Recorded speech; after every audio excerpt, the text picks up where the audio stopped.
I'm not the house of cards that falls down easily.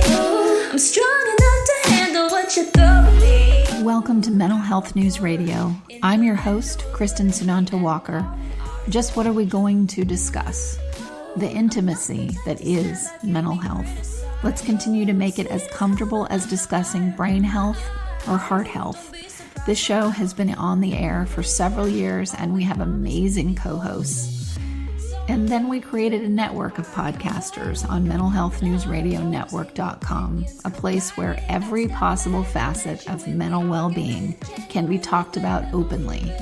My show, after several hundred interviews, the format is this: intimate, deep, funny, touching, sometimes uncomfortable, but always vulnerable conversations with interesting people.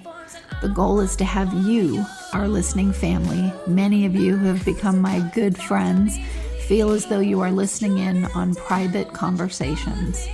Thank you for tuning in and becoming part of this amazing journey with me, and now with our network of podcasters.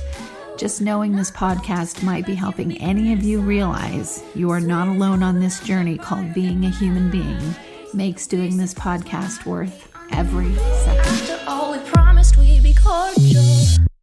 Hey, listeners, I'm so excited to have Christy Warren on the show. She does the podcast on the network, the Firefighter Deconstructed. She's been on before. I'm going to have her tell you a little bit about her background, and then we are going to continue our series that we're doing, which is the conversations white women need to be having about race. So, Christy, thanks for coming on. Oh, wow. Thank you so much for having me. I'm honored to participate in this conversation.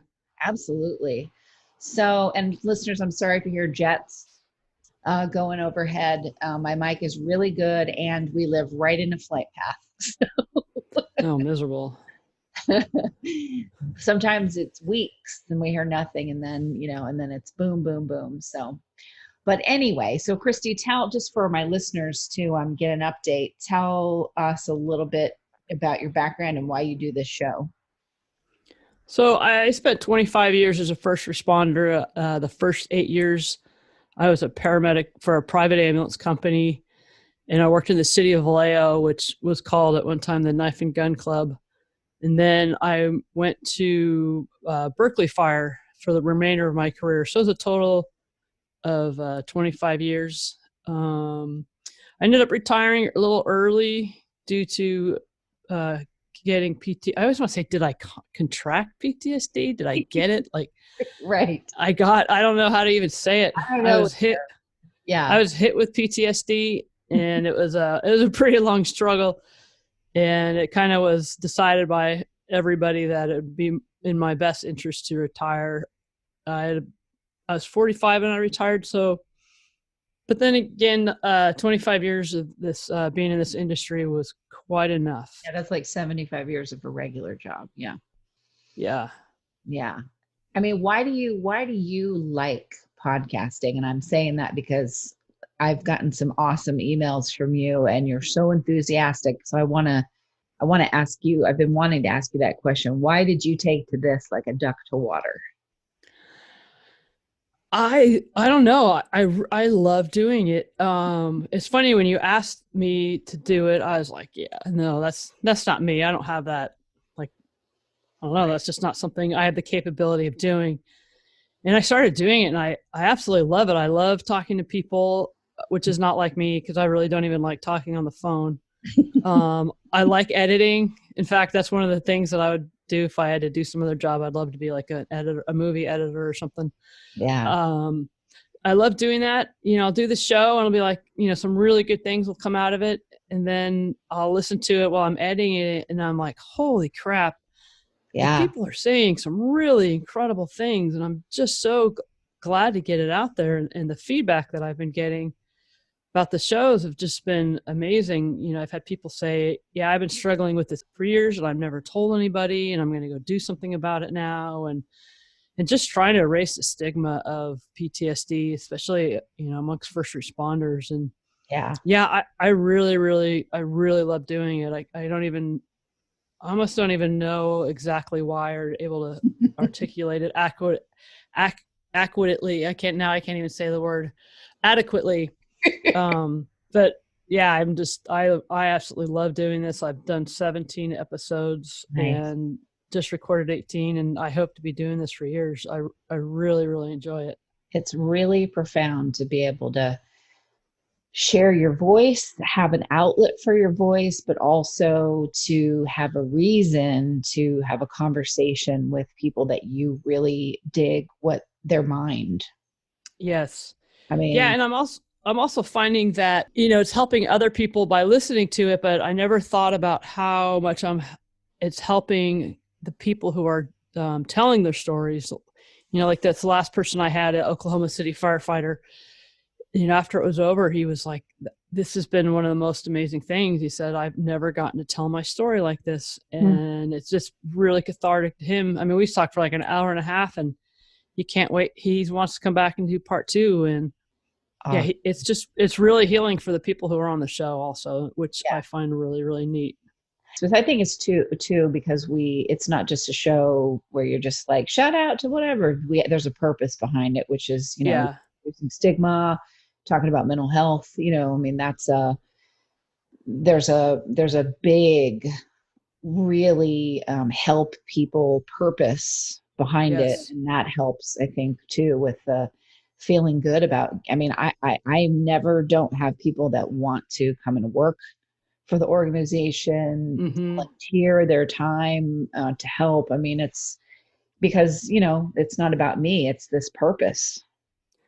Well, and you just hit the nail on the head, because you can tell that for you, it's not about you, it's about the purpose, because you made an atmosphere that's just, I don't know, phenomenal. I'm just so fortunate that I found you, or you found me. Yeah, I don't know when I'm just glad. Oh, I think it was Michael Cook. No, I was trying to get on podcasts to talk about my book, and I somehow ended up on your desk. And so you've really, I just can't even thank you enough for having me a part of it. And you really do make it about everybody else and not you. It's great. No, in fact, I'll say this, we're doing some film stuff, we're branching into that, which I'm definitely going to want you to be a part of, because we're definitely do some first responder stuff, but we're doing that. And I was talking to one of the producers, and this guy produces, huge Hollywood movies and stuff. And he goes, we just did our first episode of our mental health and comedians show. And we did like a sizzle reel, which is like a 3 to 5 minute highlight of what this episodic series is supposed to be about. And he goes, well, there's one thing, that's really missing from this. And I was like, what? Oh my God, we've spent hours creating this sizzle reel. Yeah. What could possibly be missing? I know. And how much is that going to cost me to reach? Yeah. And he goes, no, you're missing from it. You need to be in front more. And I'm not, I mean, I have been way more egotistical in earlier years, but I really, with this thing, it's very like, this is about all of us, not just me. So I'm getting with the film stuff, I have to insert myself a little bit more than I'm comfortable, but hey, whatever, I'll do it. No, it's good. It'll be good for you and good for everybody else. But yeah, you're just like, here's everything you need to do this. Now go do it. Right. And like it's just amazing. You're amazing. This whole thing experience is amazing. Ditto. So there's just so our listeners know, it is June 15th of 2020. There's a lot going on. We have had so much going on politically, which we won't need to touch with a 10-foot pole. There's other shows for that. But there's so much going on about racism. And what's happening is that racism has always existed, and I think it always will. I just think that we got, politically correct about it and stopped talking about it.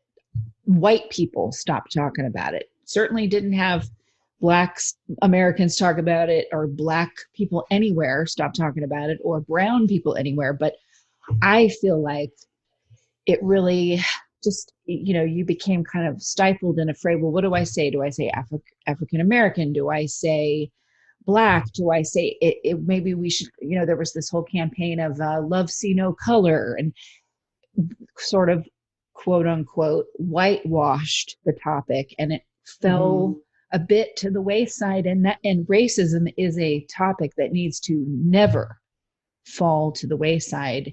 And then we are in the political climate that we're in, and it really doesn't take that into account, nor does it take into account gay and lesbian rights. It doesn't take into account transgender rights. I mean, all these things that get pushed aside. And so now we have this quote unquote perfect storm. And there's so much upheaval going on. And I feel like, you know what? White people need to start talking again. Yeah. Forget about political correctness. Open your mouths and talk about what you support. So what do you think about that? Well, you covered a lot of stuff there. I do think political correctness kind of put the kibosh on talking about it. I think people became afraid to talk about it. And then I think some people felt like, okay, well, if we're politically correct now, then we've fixed everything. And that is certainly not the case. But yeah, it's a discussion that absolutely needs to happen. I think with the political climate we're in, when Trump got elected, most of my friends were horrified, as was I. Me too. But the one thing I said that might come from it is, when you have somebody who's so polarizing and does such, from his campaign, some of the crazy shit he did and talks about, what it does is I think it brings all those people like kind of in the middle, more into the middle, or I should say it brings people in the middle. Cause like, for example, like, when he would make fun of disabled people, right. It's like even people out there who are kind of jerks might say, wait a minute, that's not right. Right. When you have somebody who's so polarizing, then you're going to have like other people say like, this isn't okay. And it's like, and that's what really brings people together is when they're faced with such, what's the word? When they're faced with such atrocity. I mean, it's just... That's what I wanted to say was atrocity. And I don't know if that was the right word or not. But yeah, when they're just faced with such adversity and such hate and what we're facing right now, it's like, that's what makes people come together. I mean, even, everything, all the racial talk right now, as horrible as what happened to George Floyd is it's raising the conversation. That African Americans are now, from what I see, and several white people and other people of color are like, okay, yeah, we're done. We're not dealing with this shit anymore. Yeah. And so we're actually talking about it now, and it's very painful and clumsy, but exactly. I'm going to clumsy my way through all of it. And what I love is that there's permission now to do so. I mean, I think the concern about how you say things is what muted so many people, and now it's like, I don't care anymore. Right. I'm just going to say it. I mean, I've had instances recently where I'm like, okay, I talk for a living. I talk about issues like this. I have done many, many shows on racism, but what else can I do? Like, what else can I be a part of? And for me, it's been very graciously calling people out at the grocery store or online that would swear on a stack of a holy book saying, I'm not a racist. And yet what they're talking about or what they're posting is definitely racist. So that's where, I feel like, since I do talk for a living and I do talk about those things, I can add this piece to the mix. Hey listeners, a quick but important notice for all the shows that we'll be doing for our first responders. In 2018, the number of police officers, firefighters, EMTs, and veterans, anyone who's considered a first responder, who died of suicide was greater than the combined total killed in the line of duty. More attention is being paid, but help is often elusive. Even with more available resources, those who are first in line to help us actually asking for help for themselves, that can be the hardest thing for them to do. Mental Health News Radio Network is working with Stepstone Connect to give voice to our incredible first responders. Stepstone Connect is an organization born of the belief that accessibility and confidentiality will eliminate traditional barriers to treatment. Privacy and the peace of mind that comes with it, combined with easy, everywhere access, underlines Stepstone's mission and treatment philosophy. It's simple. With access to the internet and a device with a camera, you're a click away from leading mental health clinicians who specialize in the treatment of PTSD and other trauma-related injuries for first responders and their families. If you or someone you care about is struggling, please don't let another day pass before discovering what Stepstone can do. Stronger connections, everywhere access, stepstoneconnect.com. You can find out more by going to their website, stepstoneconnect.com, or call 800-495-3761. Now back to the show. I think there's a lot of people out there who, you're always going to have some sort of, slight, at some people, and it's just from your upbringing, it's impossible not to, to some certain group or stereotype, have an issue with them or whatever. Right. But I think there's a lot of people who aren't racist, but aren't willing to look and see around them how racist I don't say everybody, but how racist a lot of the world is, and, the system that we've developed. And, like how many friends like, well, I'm not racist, I have a black friend. Yeah, it's like, well, that's nice. But, Right. What legislation do you support, or what do you know about, what the African-American community goes through? And so I think that's, part of the issue too. I mean, I'm not in any way racist at all. And, I was brought up with every type of person in the world. And, but it's like through all of this that's going on, it's like I starting to actually really realize what the African-American experience is like. And, I never really looked at it that way, and I never, thought about it that way. And it's really something that's happening. No, I think it's really interesting what, some of the foundational things I did to build this network were I, did shows on colorism, and I was part of the most stigmatized group in mental health, minority, gay and lesbian mental health. That's about as stigmatized as you can get. And I did those conferences for free, interviewing guests and what have you. And I was always, I'm not saying that listeners be like, oh, look at me, look at how great. I don't mean it that way at all. What I mean is I would always get so disappointed and angry that there'd be barely any listeners. That those shows would kind of tank. And I was like, well, I'm going to do them anyway. But it really bothered me that they just didn't garner the, people would just pass by them and listen to a different show. So now it's funny to go back and look at them, and those shows are getting record numbers. And so some of those shows I did 4, 5, 6 years ago. And I'm like, well, I'm glad they're there.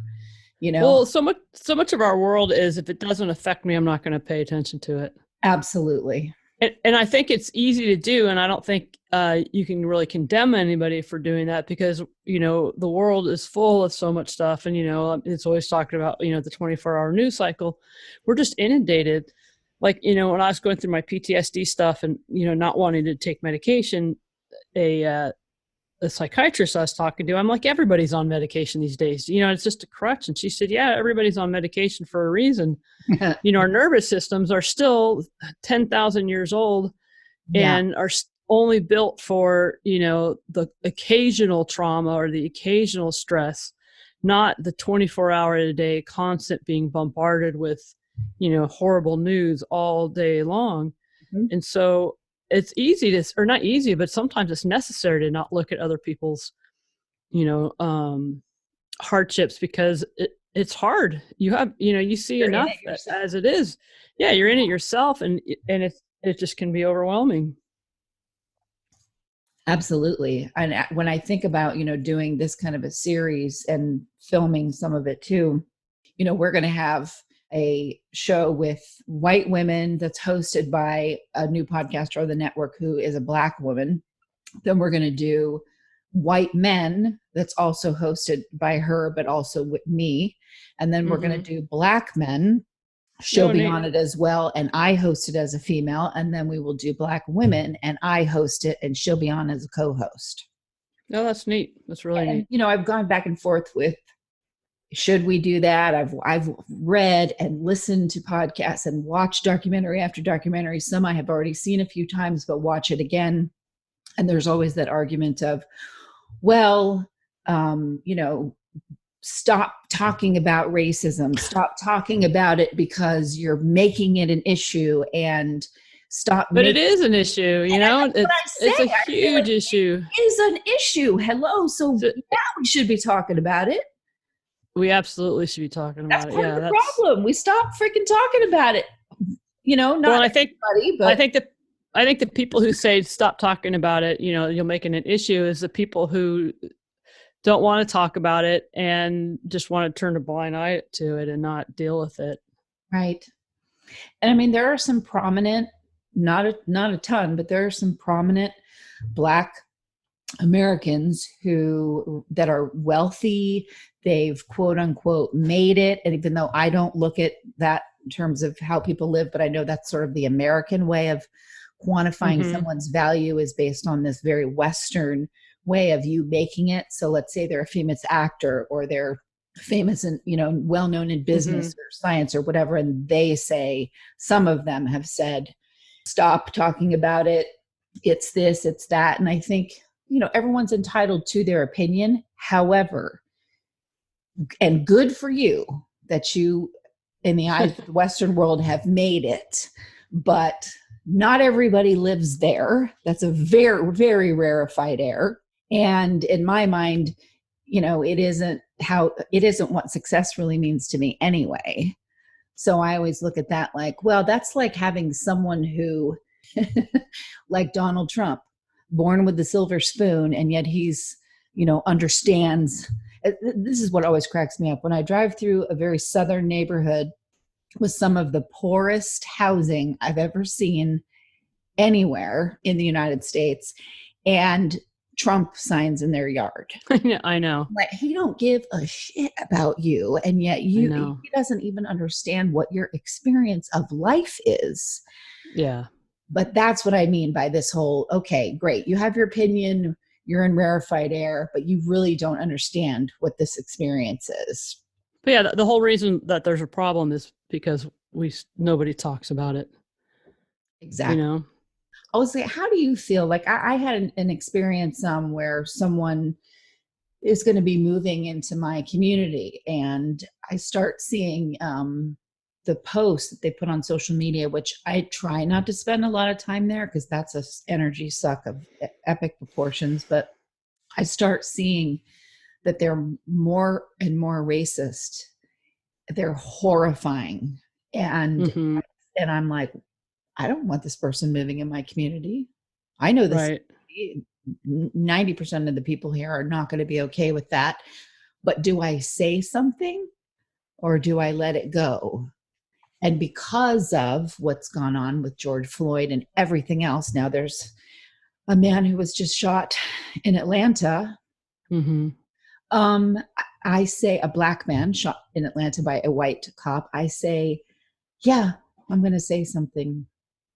Yeah, I think a lot of the foundation of racism is ignorance. Yes. And it's hard to get somebody to listen to you when you kind of, one thing that I kind of like to talk about here is, is the polarization between the Black community. It's like you're either for the Black community or you're for the cops. You can't be for both. Exactly. And the reason why there's so much trouble right now is because not all of both sides, but both sides are just so angry.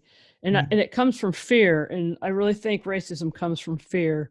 And, as opposed to your neighbors, I wouldn't say anything until they say something to you. And I think it's so much better to, return things with a question, like, why do you feel like that? Or why do you feel it necessary to say something like that? Or, you know what I mean? Just instead of, because that's what's going on online, like on Facebook, like, and everything is just the rhetoric back and forth is unbelievable, and nobody's listening to each other because everything is so angry.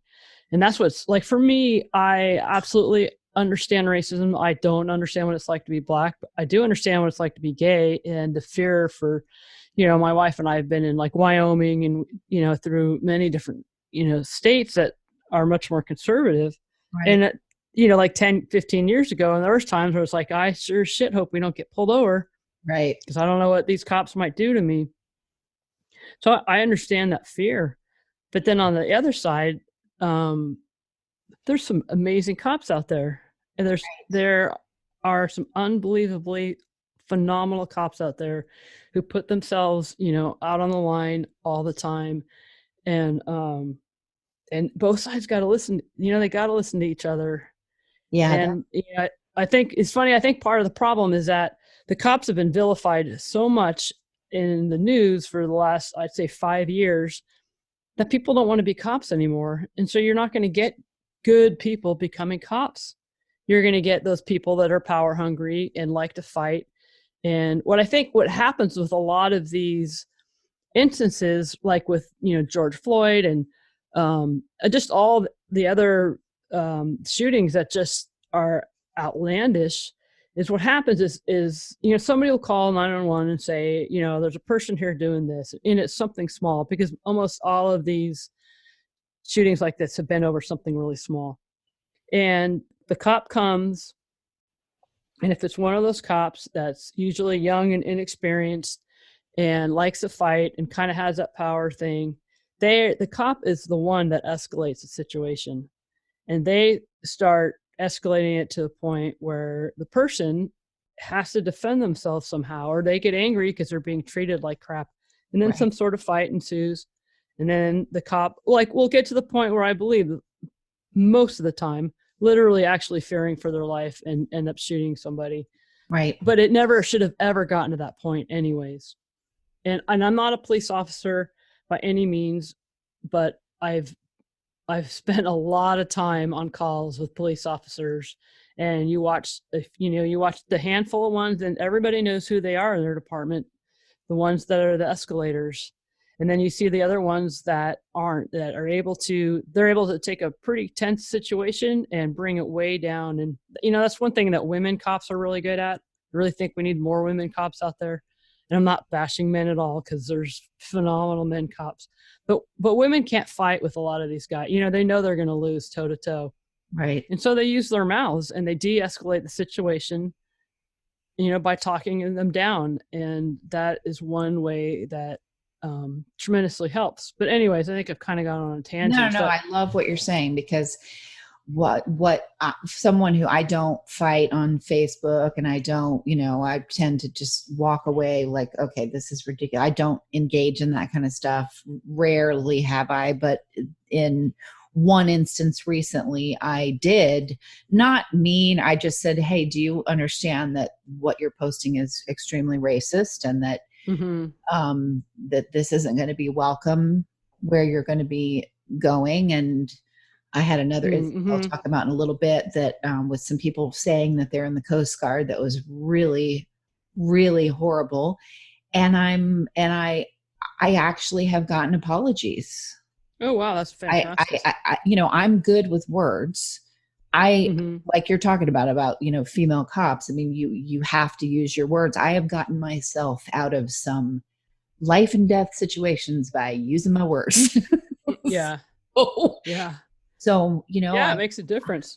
And I feel good about the fact. I also had a thing at a local gas station market where I was standing in line. It's one I go to all the time. And I hear the racist stuff out of these good old boys, every day. And I don't say anything. I just walk out and think, to myself, God, the South, they're so, this isn't how I grew up in Southern California, but boy, I'm on the East Coast and it's a whole different story here. But I did turn around the other day and say, in such a nice way and with a smile. That's what, the nice way. Yes. Yes. And it's like, I know that's not enough. I had a friend of mine who is Black say, you should be getting angry. And I know where she was coming from. And I said, listen, I understand what you're saying, but I also know that you're not gonna, if I want this to work, I have to talk to white people the way that they're going to hear it to even try to move this needle. So let me do what I do. And she said, you're right. I'm sorry. I'm too close to, for obviously. Right. And I did say something. I said, hey, whoa, that is so racist. Do you understand that this is why we were talking about Colin Kaepernick? And do you understand what that was about? And he actually, this guy was 80 something years old, had a big old Trump sticker on his truck. I didn't convince him anything there. I didn't try to, but he actually said, ma'am, I hadn't looked at it like that. And I'm really sorry for offending anybody. And he that's awesome. Everybody within earshot. And I was like, damn, that's great. How we move this needle is, with everything else going on, the protests and all that, of course, all of that too, but also these soundbite conversations with, yes, in a nice way, Yes. Yeah. What's hard right now is, the two sides aren't talking like that. They're so angry. Like the police are just, they're horrified because they go to work every day. As a firefighter, I'd think that every day, this could be my last day, but the cops are really thinking that because people are out to shoot them and hurt them. And they're really thinking that right now. And they're feeling like, like, what the fuck? Like, I'm putting my life on the line for you. And how can you call me a racist? And how can you condone writing, kill all the pigs, kill the cops, all over the place? And so they're just feeling so betrayed by everybody. And then, the Black community is sick and tired of it. Like, they're like, okay, we're done with this. We're not putting it up with it anymore. So they're so angry. So nobody's listening to anybody. And, it's funny. I have a friend of mine who is a police officer in Oakland for a long time.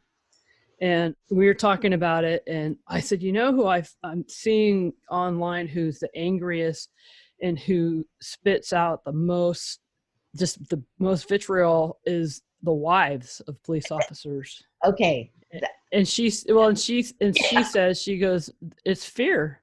They're scared to death of their husband not coming home. And they're more afraid of it than the officers are, because the officers, have some control over it, or the wives just watch their husbands walk out the door and they don't know if they're coming back. Yes. Exactly. And so my friends that are police officers, I try to, I'm like, you just have to look and see where the Black community is coming from. Just listen. And then I try to say that too, to the Black community, my friends are, and try to say, just listen to the cop side. You don't have to agree with it, but you just have to listen to where they're coming from. And that's what needs to happen. A whole lot of listening. Yeah. Yeah. And it's bringing out other things, other areas of not racism, but hate. Other hate areas are bubbling to the surface, because I've talked about this with my friends who are Black, and also my friends who are, every color of skin out there. And the reason why I bring that story up is they're all just seeing whatever hate that divides us, ratcheted up, whether it's you're gay, you're Black, you're Hispanic, you're whatever areas that we have hate, they're on much higher alert now because of what's going on. Right. And like I said, I think it really all comes back to fear. And, absolutely. And it's like the police officers themselves, they don't have that fear. They don't have that, that racial fear, because they just deal with it every day. So they're not, they're not afraid of it. They know what it is. It's like, okay, for you to run into a burning building, you might be scared shitless. But for me, I have a pretty good idea what the fire is going to do, where it's going to go, how much time I have, where the whole thing. So I'm pretty comfortable in it, navigating that. And same thing with the police officers, the ones that I really think the problems or I should say where you run into problems is where you have officers who kind of have that power fight mentality, and they're the ones that escalate these situations. And it happens with white people too. It doesn't get reported on the news. And I've seen it over and over and over and over. But the power difference between a white police officer and a black male, you know what I mean, is extraordinarily different. And people too, I've had people who are really, really good people and who, I mean, truly aren't racist, but they'll say like, you know, what happened happened in the past, you know, they'll say like, why can't they let that go? And why can't, we're all on an even keel now? And it's like, well, we're not. Because we never you have. know, Yeah. And we never happened. And I truly think that the problem in all of this lies in our judicial system. I don't know if you've seen that documentary 13th on Netflix. Yeah. Yep. But yeah, it's pretty incredible. And, you know, I did some substitute teaching at Juvenile Hall here. And where I live, it's pretty white. It's like really white. And that's actually one of the things, the drawbacks for me about living here is that there's not a lot of diversity. But I walk into these classrooms and every single kid in that juvenile hall was black. Yeah. And there might been a few Hispanics, but it's like, okay, I know the white kids out there are doing the same things you guys are doing, and where are they? And they're the ones that are sent home like to mom and said, okay, you need to deal with your kid. I'm going to let them off this time. But then, you know, the black kids, they're the ones that end up in prison. And, you know, the differences in jail sentences and, oh my gosh. and you know, and all that stuff. And I think that's like where the real problem lies is there. Yeah. And that feeling of powerlessness and the collective trauma and the generational trauma. I mean, we understand this. We're in the mental health field. Like there are generations of trauma from police brutality against the Black community. So we're not just dealing with,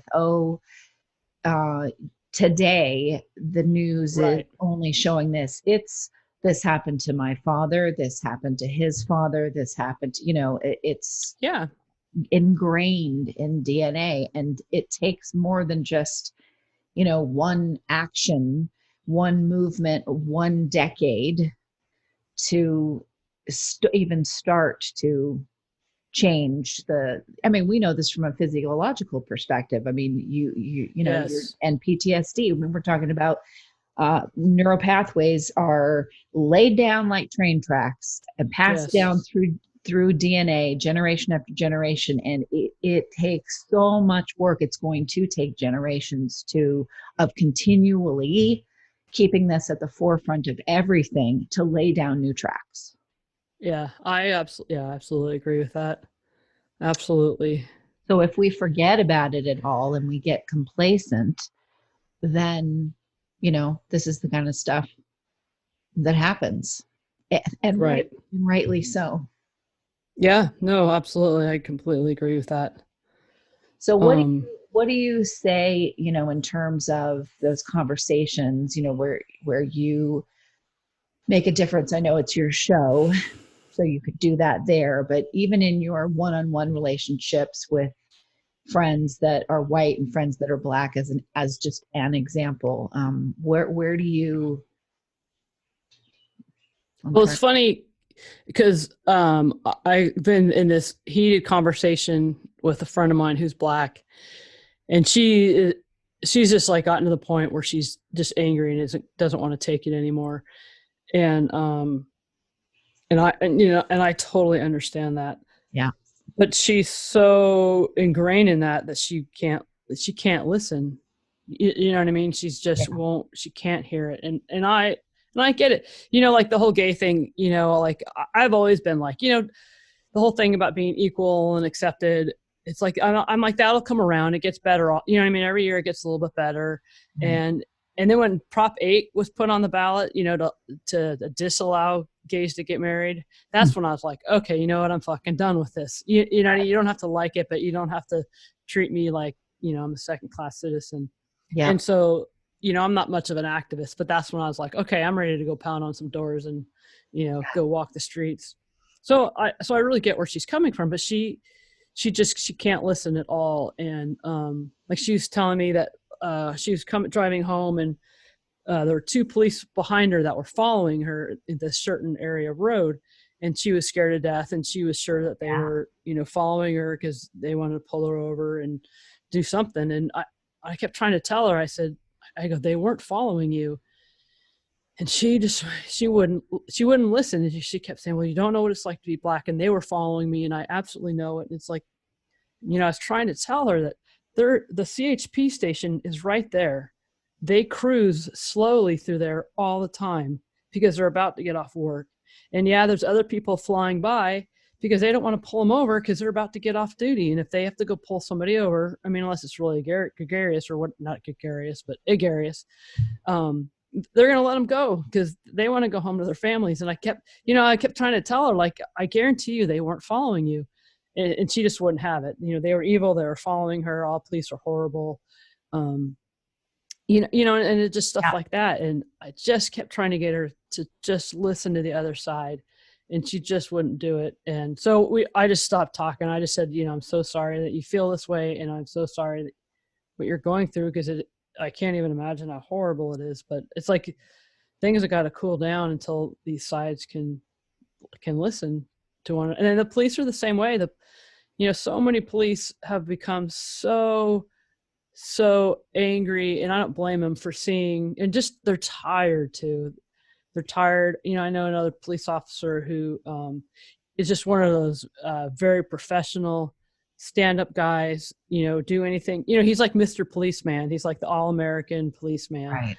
And he's like, I get it. I understand why people are angry. He's like, but I'm so tired. I'm so tired of being villainized, and I'm so tired of people saying they want to kill me, and I'm so tired of these riots, and and doing this, and in police, I've always said this: police are damned if they do, and they're damned if they don't. Like a quick example is, so in Berkeley, Telegraph Avenue is often a place of protest, and I can't remember what it was about, but a protest went through there, and they looted.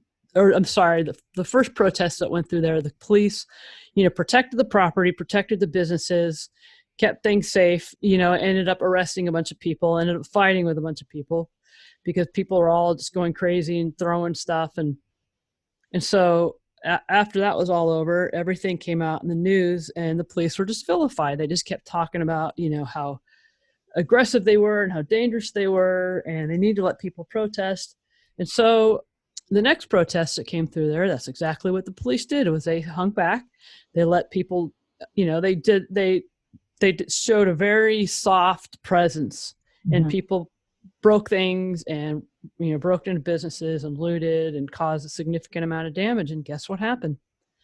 They got slaughtered in the news again for not doing anything and for not protecting those businesses. And it's like, police they're screwed either way. No matter which way they go, they're in such a shitty situation in terms of that. And I invite anybody who's, really angry at the police right now to, go do a ride along, go find out what it's really, really like to be a cop. And there's bad cops out there, but really, really take a look at what it's like to be a cop. And we say that, from the other side too, people that there's looting and they're just these violent terrorists, and I say, go to a freaking protest. Yes. Wear your mask. Yes. Because we need to be safe, but go, you don't have to jump in the thick of it with anybody, but, or watch some documentaries about these things, see what this is about, why is this happening, and what is the story that creates people doing specific things like holding hands in a line and stopping traffic. There is a whole reason behind that. There is a strategy behind that. And so find out what those are. But everybody is so heightened in their really fear. And we are in a climate right now where we do not have a president who listens. I don't care. We don't have or Democrat. The man don't listen to all sides. Okay. We don't have any leadership right now. Yeah. You know what I mean? And anybody can be a leader. It doesn't take, I say this at work, you don't need a badge to be a leader, but we have absolutely no leadership right now. And I think that's part of the problem is we're just a real leaderless group, and we need, people to step up and talk. And actually, we need to talk. We just need to talk to each other. We need to learn what it's like to be on each side. Exactly. And everybody vote. November's coming up. Oh my God, everybody vote. God, vote, and fill out your census. I was one of those ignorant people that was like, I don't want them knowing anything about me. And now I know where that money goes, why it's there, Yeah. And so fill out your census. You can go to, I think you can just Google census 2020 and it'll take you right to the site, and vote. Yes. Vote. Like, you have no idea. There is no, it doesn't matter. There's, don't listen to the voter fraud stuff. That's all to throw you off and make you not do it. Do it anyway. Yeah, voting is so important. It's funny, people who bitch who don't vote. And then the other thing is, like, we have so much control over everything. It's where we put our money, Right. we put our money and who we vote for. And that's what makes the world turn. Absolutely. And it requires you to, be informed. And I get it. Yes. We're tired. And there are times when I have been severely depressed, and there was no room for me to care about reading what I was voting about or where to shop to support this business over this one because of what they believed. I didn't have it within me. Yeah. To do that because depression, PTSD, whatever. And that's okay too. We are talking about mental health here, but when absolutely do it, exercise it when you have the availability, when you're out of your trauma enough, pick those things back up, because they actually do help you deal with the trauma, because you feel like you've got control over something, which is right. your voice and your choice. Right. So, Christy Warren, thank you so much for. Oh, thank you for having me a lot. Absolutely. I want to make sure, listeners, you go look up the Firefighter Deconstructed, which is a podcast on the network. Christy is the host, and it's always really cool when you hear someone that really loves doing this, and she definitely does. I do. And tell the listeners where, your website and all of that as well. Okay, so yeah, my podcast called The Firefighter I almost said self-destructed. The Firefighter Deconstructed.com. And then I also have a website, which is firefighterdeconstructed.com. So you can find me in those two places. So yeah, come take a listen. I'm finding a lot of people who aren't in first responders are really enjoying it too. They learn a lot about kind of what goes on out there. Absolutely. That's the reason why we have the First Responder Mental Health Network, because it covers, veterans, it covers emergency medical technicians, nurses, doctors, firemen, policemen, dispatchers, anybody that is a first responder, and now with coronavirus, first responders are those essential workers too, because yep. So yeah, it runs the gamut. But listeners, thank you for tuning in, and we will catch you next time on Mental Health News Radio. Sometimes I'm passive aggressive, but never without good intentions. I heat up and act on my emotions. Thanks so much for listening to Mental Health News Radio. Our podcast can be found on iTunes, Stitcher, and hundreds of other podcast apps, or you can visit our website at mentalhealthnewsradio.com. If you have a question or would like to be a guest, become a podcaster on our network, or join the amazing organizations that help keep us on the air, please email us at info@mhnrnetwork.com. Get ready for that special goodbye from our resident therapy dog, Miles, and a special thanks to Emily Sohn for letting us use her incredible song, Cordial, for our podcast music. Listen to the full song on SoundCloud at emily.sonne. Don't be surprised when I don't hate on you. After all, we promised we'd be cordial. Sometimes in you I can fight it, but I oppose it. Good boy.